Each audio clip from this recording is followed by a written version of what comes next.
Paying pension in Japan is bad for everyone. Everyone loses money in the end. It's particularly bad for foreigners or gaijin. The gist of Japan's pension is, the more you pay into it, the more you get back later, but you don't get everything back later. Let's cover the basics first. Number 1, the minimum payment is 16,500 yen per month. It goes up from there based on your income. Number 2, it's mandatory. Everyone must pay into the pension system if you live in Japan, but millions of Japanese people don't pay into the pension system. I haven't paid for years. I get mailings every week telling me, urgent, deadline, important, and I throw them all away. Number 3, they can't deny your visa if you don't pay your pension. Immigration and the pension system in Japan are not connected. So I've had no problems for many, many years. At least they don't make a problem at my income level. They might make problems if you made a lot of money and then you weren't paying pension. Number 4, and this is the real scammy part for foreigners. If you leave Japan, you lose all your pension or almost all your pension, even if you had paid into it for 30 years living in Japan. I'll explain more in a bit. Number 5, Japan's pension is not an investment vehicle. There is zero growth and only guaranteed losses. Essentially, Japan's pension is a piggy bank with a hole in it. The size of the hole varies. Number 6, some jobs automatically deduct pension from your salary. These are mostly for proper contracts given to Japanese people. Some jobs do not deduct automatically and they give you the option. Most contracts for lowly gaijin or foreigners don't care and they give you the option to opt in or to opt out. If you live and work in Japan, always say no to automatic withdrawals from your salary going into the pension system. Paying pension in Japan is mandatory. If you don't pay, they might come knocking on your door after sending you warnings in the mail. Then nothing happens anyway, and I still always get my visas. These are empty threats. They don't block your visas for not paying pension. You can stay in Japan indefinitely without paying pension. If you are making good money and not paying, that might be more difficult. One time, I opened my door and it was the pension person from the city office. They started talking and they identified who they were, and I closed the door in their face immediately. They have not returned in 10 years, over 10 years. It's just endless letters asking for money.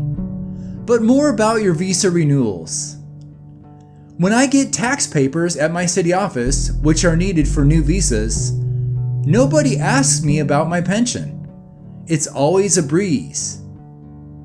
Nobody says, "Sir, we found some things and you need to go and talk to the pension department before we can give you your tax records." This has never happened to me. I moved once, and when I went to my new city office to register, they asked if I needed to enroll in the pension scheme, and I said no. That was it. Here's why I stopped paying.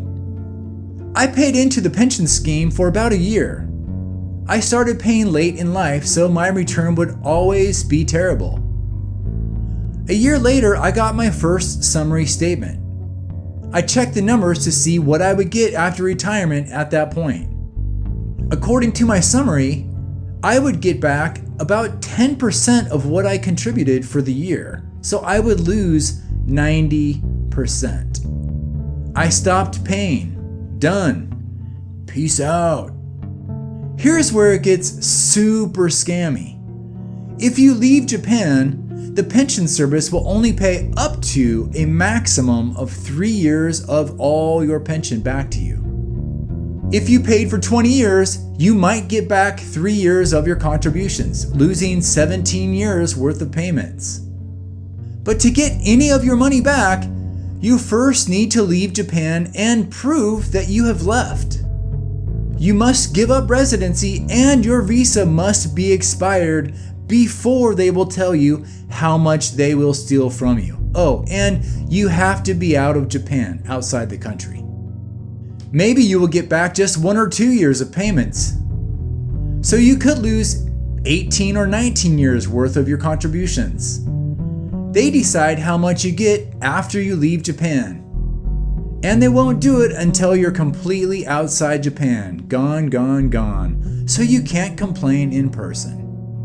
Oh, and there might be another 20% withholding tax, to steal a little bit more.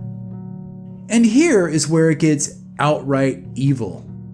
If you return to Japan because, well, they have 18 years worth of your pension payments, guess what? Your old pension disappears and you must start over. You cannot get back your 18 years of pension that they withheld from you. You must start over from nothing. Your retirement resets to 0 after you leave. Poof, gone. Now imagine paying 30 or 40 years worth of pension payments, then getting back maybe 3 years of your contributions. You are out of time to start over. You will be homeless and working into your grave. This is criminal. Dear foreigner, we would like to thank you for living in Japan and contributing to our economy for 30 years. Our population decline has put a burden on our economy, so we need as many people as possible paying into our economy. To show our appreciation, we would like to steal your money after you leave Japan. As you can see, the motivation to pay into pension in Japan is 0. This is also true for many Japanese who don't pay into Japan's pension. It is a punitive system that starts bad and then gets worse. Japanese reasons for not paying are they want to keep their money, they don't think the money will be there when they retire, and cities have lost pension records in the past, eroding trust further. Japan has equalization agreements with other countries to help you get your Japan pension if you leave Japan, but it's bloated with more scams and you may not even qualify. All your options are bad. So when you get your next letter from the pension system in the mail that says urgent, deadline, important, just relax. It's a scam and they can't do anything to you anyway.